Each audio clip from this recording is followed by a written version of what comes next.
Hey, good morning. It's Saturday, February 13th. Thanks so much for being here. And thanks, I know a number of you are praying for my voice. It's getting better. It's not all the way there yet, but I can do this one video. This will be on the shorter side. I'll just do one today.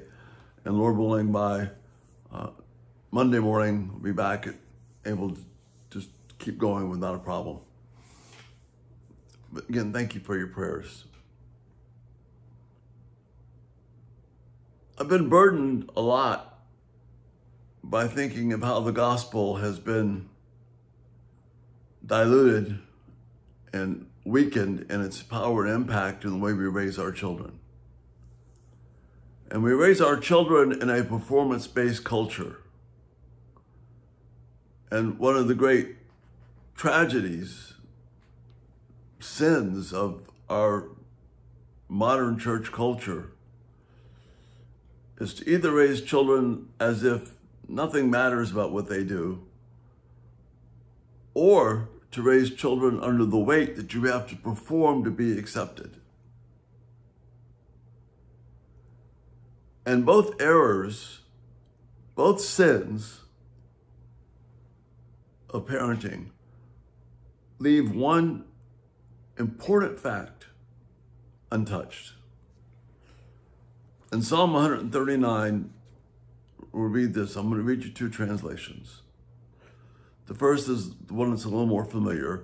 I praise you, Lord, for I am fearfully and wonderfully made.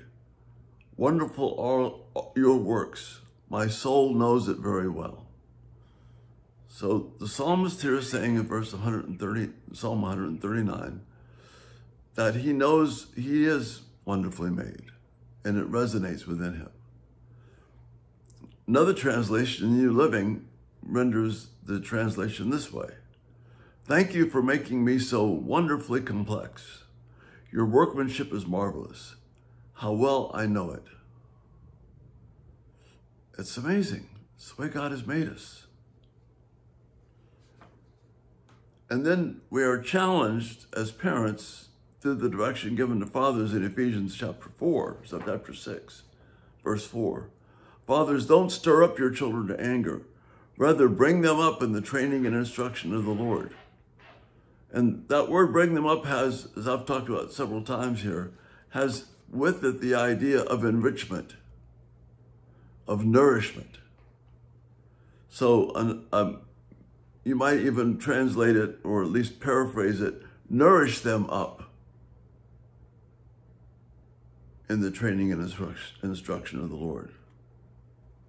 And you nourish each child with this amazing truth. Each individual child, not classes of children, each child, that they are fearfully and wonderfully made, that your children are wonderfully complex, fearfully and wonderfully made. There are no exceptions. Each of your children is wonderfully complex. They're not subject to some kind of a game plan, some mass idea. That child is an individual made by God in a way that is wonderfully complex. And our job as parents is to clear away all the rubble of sin and garbage and the mess of life that muddies, that obfuscates that beautiful complexity is in each child.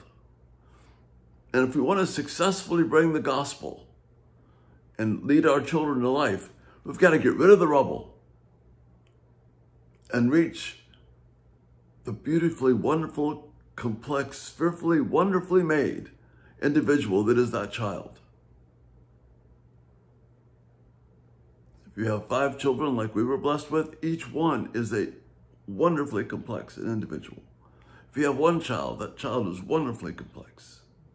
There are no exceptions. I don't care what scale, I don't care what the child looks like, I don't care how he's been diagnosed. That child is fearfully and wonderfully made. And it's our job to help them see that in the beauty of Christ. And that's the thought for the day. Lord willing, we'll see you on Monday. You think about that. That's what what God wants us to do. Have a great day. Bye-bye.